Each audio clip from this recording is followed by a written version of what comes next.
Elon Musk is the billionaire CEO of SpaceX and Tesla and was ranked by Forbes as number 5 on their list of the world's most powerful people. He went from being raised by his abusive father in the suburbs of South Africa to now being one of the richest people in the world with a net worth of $98.5 billion. Need motivation? Watch a top 10 with Believe Nation. Top 10, I got a top 10. Got my motivation high for my top 10. Gotta learn from the wise women and men. All my life, like 9 for my top 10, top 10, 9. This one's for my top 10. Hey, it's Evan Carmichael, and I make these videos because you are probably the most ambitious person in your circle, but you know you're capable of more, and you get that push by surrounding yourself with the best. So today, let's learn from one of the best, Elon Musk, and my take on his top 10 rules for success. Enjoy. Okay, let's kick it off with rule number 1. Learn on your own. First of all, you don't need college to learn stuff, okay? Everything is available basically for free. You can learn anything you want for free. It is not a question of learning. There is a value that colleges have, which is like, seeing whether can somebody work hard at something, including a bunch of sort of annoying homework assignments, and still do their homework assignments and kind of soldier through and get it done. That's like the main value of college. And then also, if you probably want to hang around with a bunch of people your own age for a while instead of going right into the workforce. So I think colleges are basically for fun and to prove you can do your chores, but they're not for learning. Rule number 2, innovate fast enough. The real way I think you actually achieve intellectual property protection is by innovating fast enough. If your rate of innovation is high, then you don't need to worry about protecting the IP because other companies will be copying something that you did years ago. And that's fine, just make sure your rate of innovation is fast. Speed of innovation is what matters. And I do say this to my teams quite a lot, that innovation per unit time, as I go innovation per year, if you want to say it, is what matters, not innovation absent time.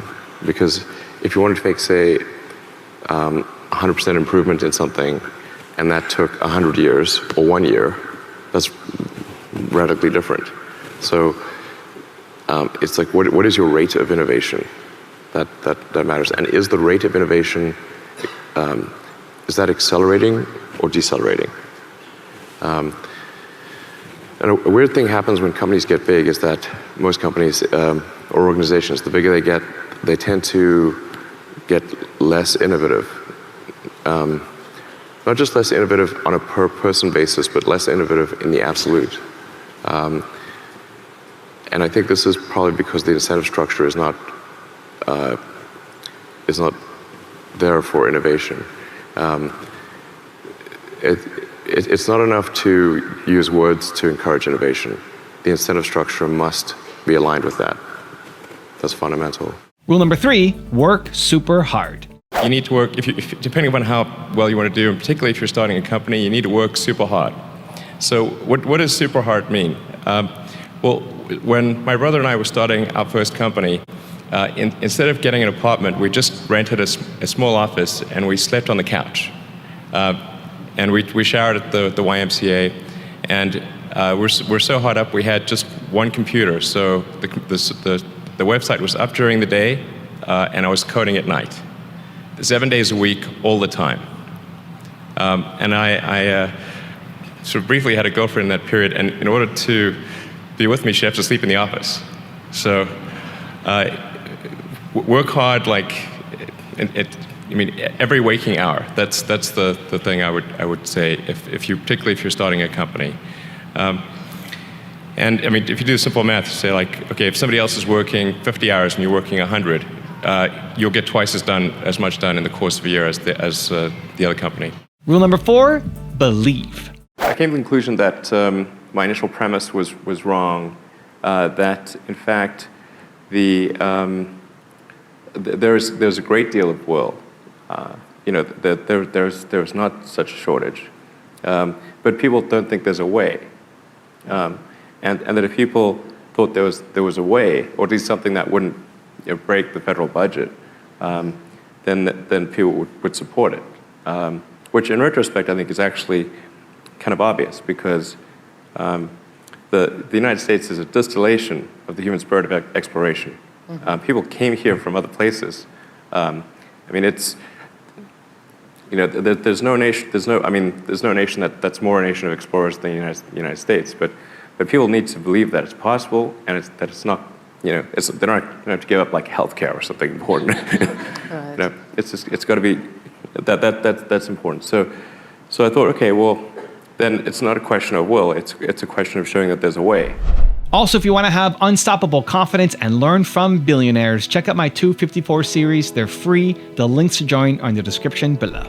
There are just times when something is important enough, you believe in it enough, that you do it in spite of the fear. If you have a great product, lots of people will buy it. And then the company will be successful. That ended up being worse than if we had designed a car from the beginning. Rule number 5, filter feedback. Well, in the beginning, nobody wanted a Tesla. I can tell you that. When we made the original sort of roadster sports car, people were like, well, why would I want an electric car? My gasoline car works fine. I'm like, no, electric car is better. I should try it. And it was hard to get people to do a test drive. First of all, nobody knew who we were. They never heard of this company. And I'm like, yeah, we're named after Nikola Tesla. You know that guy? Nope. So for sure we were doing push in the beginning, because people said there was no one telling us that they wanted an electric car. So it was not out of like, it was like lots of people coming up to me saying, hey, I really want an electric car. I heard that 0 times. So people were like, it's like, man, we better make an electric car and show that these things can be good, and then people will want them. It's like, I think it was like Henry Ford said that, like when we talk about the Model T, it's like if you asked the public what they wanted, they'd say a faster horse. Mm-hmm. So if you did like a big survey and said, well, hey, public, before automobiles, what would you like? It's like, well, I'd like my horse to go 3 miles an hour faster and eat less food and, be stronger and live longer and that kind of thing. There'll be basically a bunch of incremental improvements on a horse. Because people, when you say like, well, what about an automobile, that car that drives itself? Like, what are you talking about? That sounds crazy. But when you actually make an automobile and give it to people and say, okay, now this is a horse where you can keep it in the barn, and if you leave for a month, it's still alive.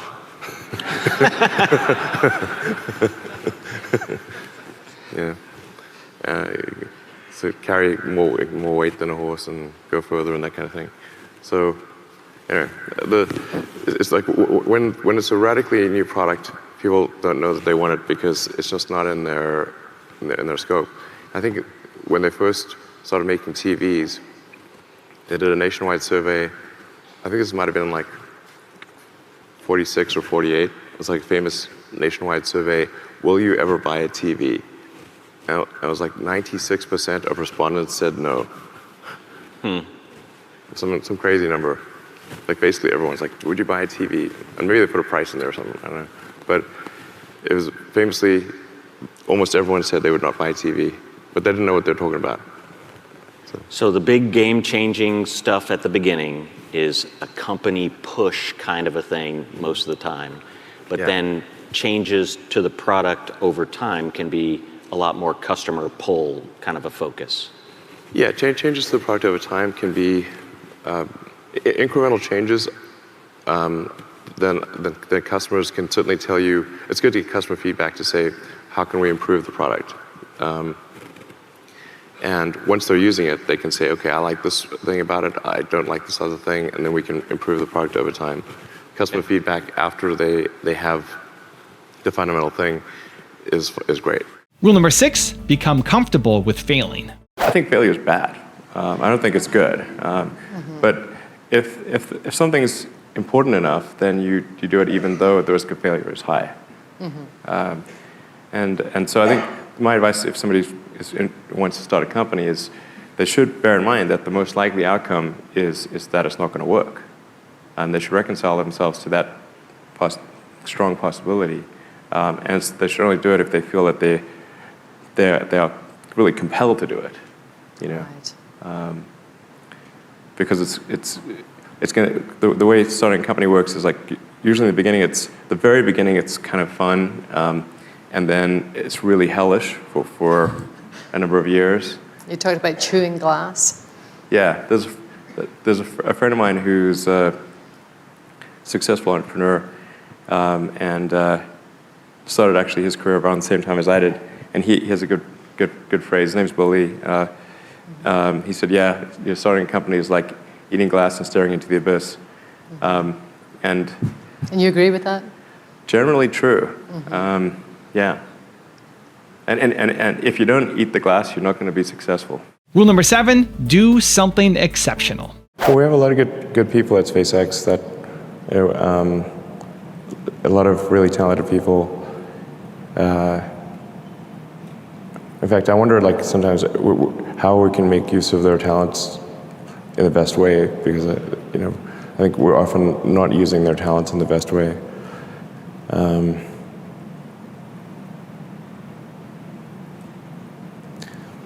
Yeah, but to the point of the question that was just asked, I want to make sure Tesla recruiting does not have anything that says requires university, because that's absurd. But there is a requirement of evidence of exceptional ability. Like you just can't, if you're trying to do something exceptional, they must have evidence of exceptional ability. I don't consider going to college evidence of exceptional ability. In fact, ideally you dropped out and did something. I mean, obviously, we look at Gates is a pretty smart guy, he dropped out. Jobs, pretty smart, he dropped out. Larry Ellison, smart guy, he dropped out. I'm like, obviously not needed. So, did Shakespeare even go to college? Probably not. Rule number 8, maximize the useful output. I think of these things as just there's a certain amount of time, and within that time, you want the best net outcome. So for all the set of actions that you can do, there's going to be some of which will fail, some of which will succeed, and you want the net useful output of your set of actions to be the highest. I mean, to use a baseball analogy. Baseball, they don't let you just sit there and wait for the perfect pitch until you get a real easy one. They can give you 3 shots, and the third one, they say, okay, and they get off they go back to put somebody else up there. So your 3 strikes on baseball, not on bat anymore. So what you're really looking for is what's the batting average? How you doing on score? And just there's going to be some amount of failure, but you want your net output, net useful output to be maximized. Failure is essentially irrelevant unless it is catastrophic. Rule number 9, don't just follow the trends. Don't just follow the trend. So you may have heard me say that it's good to think in terms of the physics approach of first principles, which is rather than reasoning by analogy, you boil things down to the most fundamental truths you can imagine, and you reason up from there. And this is a good way to figure out if something really makes sense or if it's just what everybody else is doing. It's hard to think that way. You can't think that way about everything. It takes a lot of effort. But if you're trying to do something new, it's the best way to think. And that framework was developed by physicists to figure out counterintuitive things like quantum mechanics. So it's really a powerful method.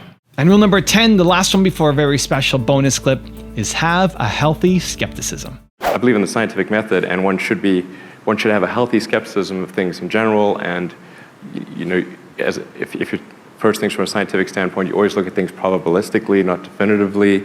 And so I think a lot of times, if somebody's a skeptic in the science community, what they're really saying is that they're not sure that it's 100% certain that this is the case. But that's not the point. The point is that is look at it from the other side. So what do you think the percentage chance is of this being catastrophic for some meaningful percentage of the Earth's population? Is it greater than 1%? Is it even 1%? If it is even 1%, why are we running this experiment? Now I've got a really special bonus clip that I think you're gonna enjoy. But before that, it's time for the question of the day. I wanna know, what was your single biggest takeaway from this video, and what are you going to do to take action on it this week? When you write down what day, what time, and what place you're going to take action on something, you have a 91% chance of following through versus just 35% if you got motivated but never wrote down a plan. And when you share your plan and have public accountability, it raises your chances of following through even higher. So that's what I want to do today for you guys. You watch this video, what was your single biggest takeaway, and what is your plan to take action on it this week? Let me know. Put it down in the comments below. If you're creating a company or if you're joining a company, the most important thing is to attract great people. So either join a group that's amazing, that you really respect, or if you're building a company, you've got to gather great people. I mean, all a company is a group of people that have gathered together to create a product or service. And so depending upon how talented and hardworking that group is, and the degree to which they are focused cohesively in a good direction, that will determine the success of the company. So do everything you can to gather great people if you're creating a company.